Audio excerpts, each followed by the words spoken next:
Ever get told, like, practice makes perfect. Do something 100 times, you'll master it. Right.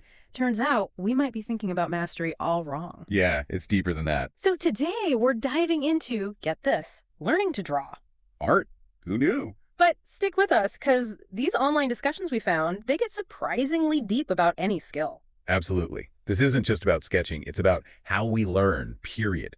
What does it mean to actually master something? Exactly, and the example they use is perfect. Drawing an apple, 100 apples, sounds impressive, right? Sure. But then they hit you with it. What if you change the lighting, the angle you're looking from, the background? And that's where it gets really interesting. Because we've all hit that wall, right?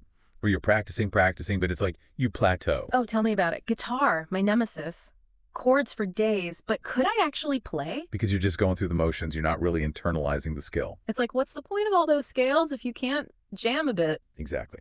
And the source uses this great analogy. Jazz musicians, they'll take a song, transpose it into a new key. Keeping it fresh. More than that, Yeah. they're not memorizing. They're understanding the relationship between notes. Mm-hmm. That's what this all comes down to, adaptability. Can you use the skill in any situation? Okay, so with the apple, it's not just drawing the same thing 100 times. It's Got to mix it up.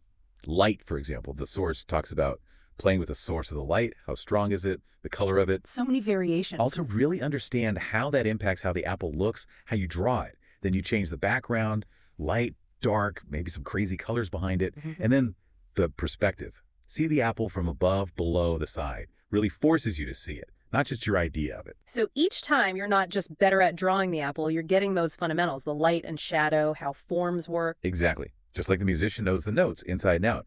Mastery, whether it's art, anything, is about the interplay of those core elements. You're constantly being challenged, not just on autopilot. Yes, Make your own challenges. that's how you think critically.